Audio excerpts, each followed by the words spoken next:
उन बच्चों को पढ़ाना सबसे टफ होता है जिनका पहले पढ़ा हुआ होता है। एक म्यूजिक के टीचर थे, उनके पास कोई आप जैसा एक बच्चा गया कि सर म्यूजिक सीखना है, कुछ भी नहीं आता, क्या का कक्का ही नहीं आता है म्यूजिक में, और सर ने कहा आइए कल शाम को 6 से 7, 5,000 रुपए फीस है मेरी, मैं सिखा दूंगा। आपके पीछे पीछे मैं गया और मैंने ज्यादा कहा सर वैसे तो खूब सारा आता है म्यूजिक, सारे का पता नहीं सर मेरे को बताइए, थोड़ा थोड़ा मैं गा भी लेता हूँ और थोड़ा आप और सिखा देंगे तो ठीक हो जाएगा। तो सर ने कहा ठीक है कल 6 से 7 तुम भी आना और 10,000 रुपए फीस है। मैंने कहा क्या बात करते हो, अभी जो ये आया था इसको कुछ ही नहीं आता, इसकी थी और मेरे को खूब सारा आता है और मेरे से। सर ने कहा पहले जो आता है उसको मिटाना पड़ेगा।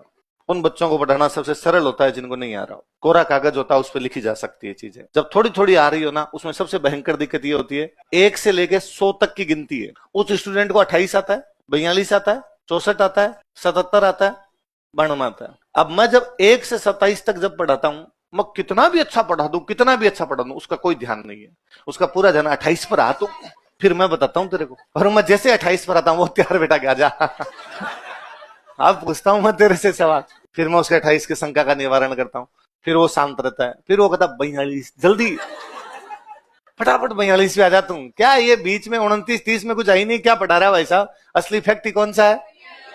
तो मैंने 28, 42 याद नहीं करने अपने को 1 से 100 तक की गिनती है, इस पूरी गिनती पे ध्यान देना है, पूरी बातें सुननी है। इतनी बात तू मान के चल, मैं इतने वर्षों से पढ़ा रहा हूं तो मैंने कुछ सोच समझ के लिखवाए होंगे।